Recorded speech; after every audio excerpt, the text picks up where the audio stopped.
یہ خبر کراچی سے ہے جس کے علاقے مچھر کالونی میں فائرنگ سے ایک شخص جاں بحق اور 2 افراد زخمی ہوئے ہیں۔ انتہائی ابتدائی معلومات ہیں جس سے ڈان نیوز آپ کو مطلع کر رہا ہے۔ کراچی کا علاقہ مچھر کالونی جہاں پر فائرنگ ہوئی ہے، اس فائرنگ کے زد میں آ کر ایک شخص جاں بحق اور 2 افراد زخمی ہو گئے ہیں۔ اس پر ہم بات کریں گے ڈان نیوز کے رپورٹر عمران حفیظ سے۔ عمران، بتائیے گا یہ واقعہ کب پیش آیا، کیا پتہ چل پایا اس واقعے سے متعلق اور کیا پولیس کو مطلع کیا گیا؟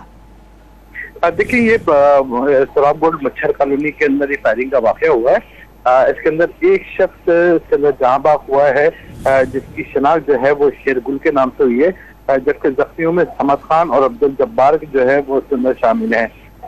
یہ بتایا گیا کہ وہاں پر واقعے کی اطلاع پر پولیس وہاں پر پہنچ گئی ہے اور پولیس نے جو ہے وہاں پر جو شواہد اکٹھے کیے جا رہے ہیں۔ پولیس کو وہاں پر جو ہے وہ اس بات کی جو ابتدائی اطلاعات موصول ہوئی ہیں کہ واقعہ جو ہے وہ واردات کے دوران جو ہے وہ پیش آیا ہے۔ پولیس اس حوالے سے مزید کر رہی ہے اور کچھ دیر بعد لمحوں بعد جو ہے وہ اپنا جو ہے باضابطہ طور پر بیان جاری کیا جائے گا۔ جی بہت شکریہ عمران، آپ نے ہمیں اپڈیٹ کیا۔